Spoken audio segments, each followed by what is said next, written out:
Good morning, good afternoon, good evening, regardless of where you are. It's always a great time to study the gospel enlightened by Spiritism.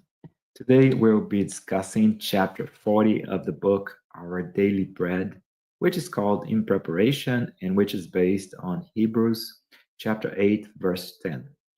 Before we begin, though, I'd like to take this opportunity to thank Kardec Radio for opening up all of its platforms for conversations such as this one.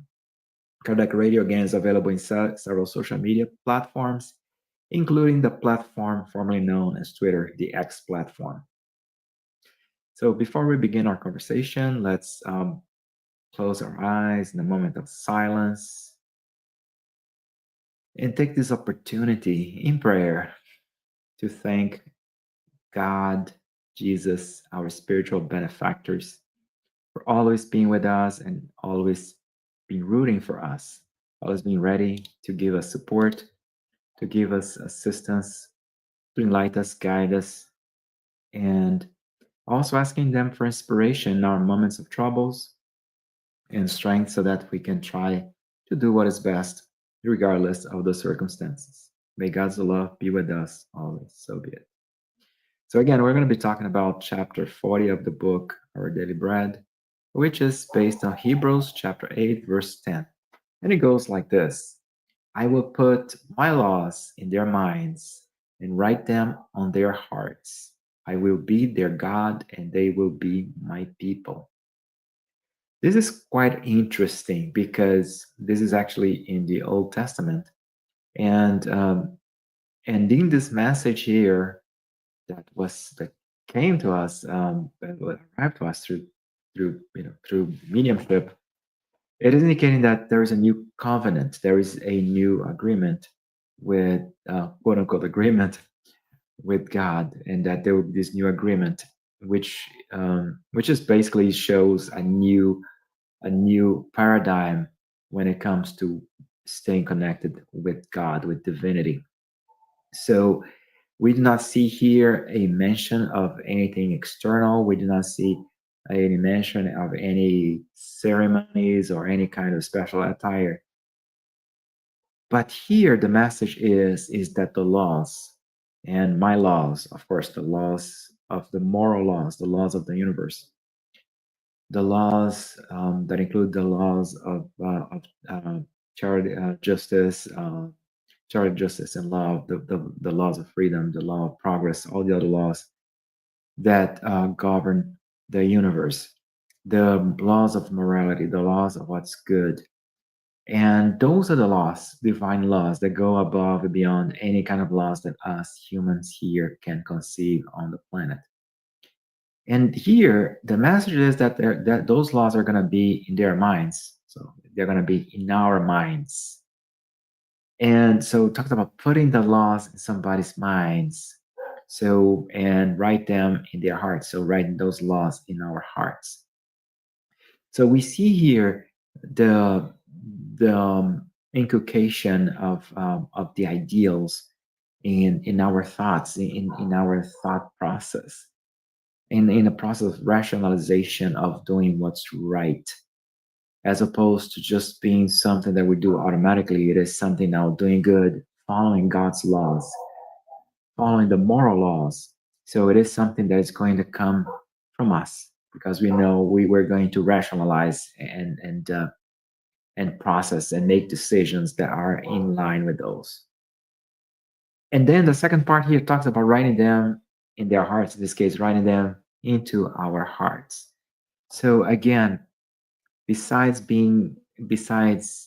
thinking about those laws and understanding the need to follow those laws, now also we're going to have from our hearts.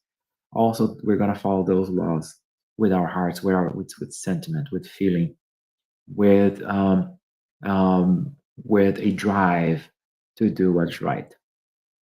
And here God says, I will be their God and they will be my people. Interesting here that the concept of God will be their God. In this case, God will be our God. And because we're going to understand also that God is us, is for us. He's the creator for all of us. and they will be my people. All of us are people of God. So it is this understanding now that we have this God, this primary cause for all things, this supreme intelligence of the universe, and this is the one that created the universe, the force behind, the force that drives the universe, this creative power. And we will be God's people, meaning now, of course, God has always been us. He's always been, again, he's the driving force behind the universe. But now we're going to have in our hearts and in our minds and in our hearts, and we're going to understand. So, quite interesting here when we see this that was written such a long time ago. And Emmanuel's comments here are also very appropriate because Emmanuel indicates here we will translate the gospel in all languages, in all cultures, exalting its magnificence, emphasizing its sublimity. So again, we see here the opportunity that we have to translate, meaning to communicate the gospel. First of all, in all languages. So making sure that semantically it makes sense, that semantically it can be communicated. So we have the opportunity to open our mouths and to write about it. And of course, nowadays, to post about it in all different kinds of social media or record it. But then we also see here that it's not only now not just about languages, but also not about semantics, but also about cultures. So we're also have this opportunity to translate, going beyond translation and communicating and disseminating in a way that is appropriate, regardless of somebody's culture. And in the process, we can exalt the magnificent, the importance, the grandiosity, the message behind the gospel, and of course, the sublime, the sublimity, and the poetry. So, of course, we see here that the gospel is sublime because it is not something that came from planet Earth. The gospel is, again, it is a communication of the laws of God's laws, of the moral laws of the universe. And and Jesus was brought to us as the second revelation. Of course, now we have, for Moses was the first revelation, and then Jesus came and it was the second revelation brought to us, the gospel. And now we have the third revelation, which is Spiritism, that enlightens us even further so we can better understand. And in line with the message here in Hebrews chapter 8, verse 10, to also be able to have it in our minds, in our hearts. Having our minds now, Spiritism allows us to better understand the importance of doing good and also the reasons behind that. And Emmanuel continues here, commenting on its truth, interpreting its lessons, impressing it upon our reasoning. So we see here again, yeah. So commenting on the truth of the universe, the truth of the gospel. Why is the gospel truthful? Because it is based on God's laws, on the laws of the universe. The same way that gravity applies here on Earth, and the laws of gravity would apply in Mars or in Jupiter, in any other planet, or any place actually in the universe. So the same thing, the moral laws, also God's laws, also they apply all over the universe as well. So that's why they're so truthful. And they are not only truthful when it comes to space, but also time. Because regardless of where you are, of course, but also when you are, those laws are immutable. And we see here Emmanuel mentions interpreting its lessons. So again, it's interesting for us to not only comment and try to learn the gospel, but also interpret the lessons. And here he continues, interpreting its lessons, impressing it upon our reasoning. So again, we're interpreting the lessons, interpreting the teaching, but not only that, we are inculcating those concepts in our reasoning. We're making those concepts part of our thought process as we make decisions, as we move forward, as we choose direction in our lives. Emmanuel continues here indicating that also perfecting our hearts, reforming our intelligence, renovating laws. So we see here that we need the gospel to perfect our hearts, because again, the gospel provides the gospel. They are the good news that provides us this direction, this guide for us to act. And as we act, as we get better at doing good, we are perfecting our hearts. We're moving closer to God. And of course, in the process, also, we're going to continue evolving not only from a moral standpoint and becoming better from when it comes to our feelings and what the feelings that we have, but especially all now as we practice, also our intelligence is being reformed, because now we have a different way to make decisions. Again, that's why this the passage the old passage in Hebrews, and also this passage here in Emmanuel, keeps bringing up the fact that it's not just perfecting the hearts, but also reforming and also changing the way we think. And moving forward here, renovating laws, improving customs, and illuminating pathways. So again, as we all grow, and we all grow together, we are all here on earth. A lot of times, life is tough. Obviously, on earth being this a world of trials and expiations. But at the same token, we have these experiences that help us so much to trim those imperfections in our hearts. So as we're reforming our intelligence, as we're perfecting our hearts, now, so as a whole, we're all evolving. All of us are evolving, regardless of our situation, regardless of our present attitude. We're all growing. So as we're all growing, the earth is getting better as well. It's hard to believe as we deal with in our daily lives, in our daily experiences, to think that the world's getting better. But yeah, the world, believe it or not, the world as it is right now, it is better than 100 years ago, and much better than 200 years ago, and way better than 1,000 years ago. So as that happens, then we see the laws are getting renovated, because as we evolve as a whole, then the laws on earth, they are more in line with God's law, which again are based on love, justice, and charity. So we in that as we renew the laws, we also improve the customs. So we improve the culture, we improve the values of the world as a whole. Quite interesting here is that there is no, you see, we're talking about doing it for others, but as we're going to see a little bit further down here, it starts with us, this internal renovation, this effort that I put in to improve myself. Because if I improve myself and my brothers and sisters also make an effort to improve themselves, then we all improve. So it is an individual effort that impacts the collectivity, the collectivity as a whole. And of course, and illuminating pathways. So as we see, we're illuminating our own paths, our own journey. But not only that, we're illuminating one another. We're all helping one another in this incredible journey here on Earth and in other planets as well. Regardless, is our journey, our pathway for our progress. Emmanuel continues here, indicating that, but the time will come when the glad tidings will need to be imprinted within ourselves. So we see here again, yeah, I can, it's helpful for me to disseminate the universe, to talk about, I'm sorry, to disseminate the gospel, talk about the gospel.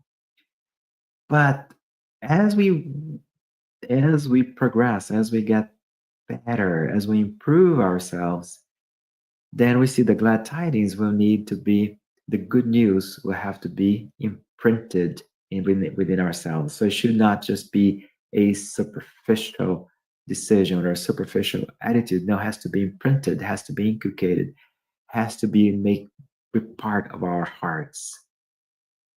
Leon Denis talks about the chisel, the importance of the chisel that that shapes the brute gemstone. So the same way that's the way we're gonna be chiseling our hearts and improving our hearts and taking away the imperfections in our hearts. So that's how we're gonna do this imprint. And again, Emmanuel mentions again in the intimacy of our minds, in the innermost depths of the heart. Quite interesting. Again, we see this reference again of the mind. So because it is important for me to understand the purity, the beauty, the importance of the gospel, and I need to use my mind for that as well. So as I understand it, as I understand the value for myself and for others, then it is also easier for me to process. And again, he mentions again in the innermost depth of the heart. So again, bringing it inside of us, imprinting it inside of us. So a lot of times we do. That's part of our evolutionary experience. We talk about we study the gospel and we talk about it. We talk to others, but in the end, it is what I do with it, how it's going to reshape my mind, how it's going to be part of my heart. That's when it's going to make a huge difference. So, and then Emmanuel here brings out through words and actions, principles and ideals.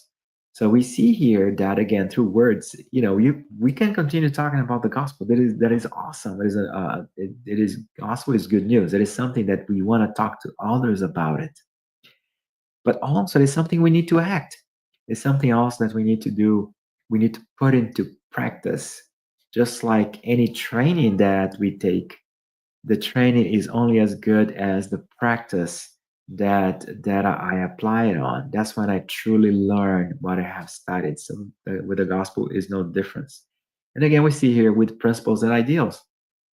So applying those principles, having ideals in my mind of this better world, but also using those as principles that I apply in my daily life. And we see here aspirations and hopes, gestures and thoughts. So again, as I also have these aspirations for myself, for betterment, for happiness, for me and for my loved ones and for everybody, and have this hope as well. So make the gospel part of that experience. And of course, gestures and thoughts. So again, the way I act, put it into practice as I deal with others, as I interact with my brothers and sisters, but not only make it just a superficial act, most importantly, be part of the way that I rationalize the world as well. And the manual here finalizes indicating that because verily, if heaven allows us to disseminate its divine message to the world, one day we'll be required to convert ourselves into the living examples of the gospel on earth. So it's quite interesting here that Emmanuel reminds us that if heaven, if God and Jesus and our spiritual benefactors, they are helping us not study the gospel and have a chance to disseminate again with our actions and with our words, and to make part of this message that we distribute to the world. But most importantly, I have to. It would be great for me to convince 1,000 people of the purity, of the importance, of the need to study and to live the gospel. But in the end, the one person, at least at our level here of development, the one person that I really need to convert is myself. Meaning that I need to apply this. I need to apply this knowledge in my actions, in my thoughts, in my heart, the way I act in the world, the way I feel about the different circumstances, the way I communicate to one and to my brothers and sisters, and also the way even the times when I'm silent and I don't say anything to my brothers and sisters as well. Just when I'm in my thoughts as well. We know that we attract the good vibrations, the good energy, and also we attract the energy that's detrimental to us through the way we think. That's why Jesus used to reminded us, or he just taught us that if someone thinks about, for instance, adultery, if someone thinks about doing something that is bad, it is already putting that somehow into action because he or she is attracting all those energies, all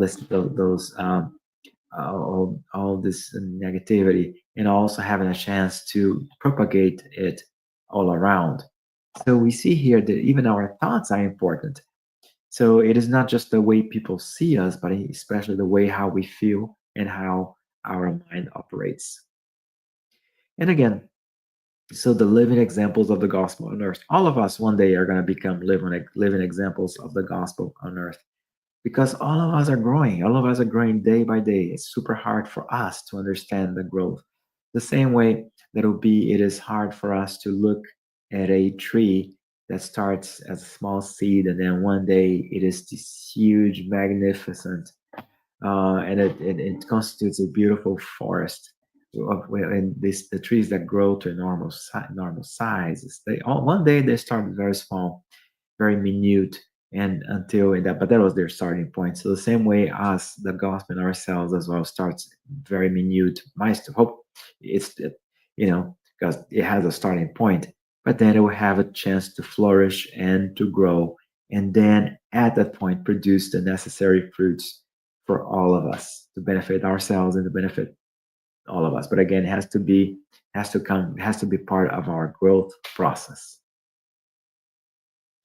So that's our communication, our conversation for today. I hope you've enjoyed it. And if you like it, make sure you subscribe to the little like button. And if you want to stay tuned to all any updates from Kardec Radio, make sure that if you're on YouTube, that you subscribe the little bell button. And then also that you make sure you subscribe on YouTube as well, that you follow Kardec Radio on YouTube. Again, Kardec Radio is in several platforms, several social media platforms.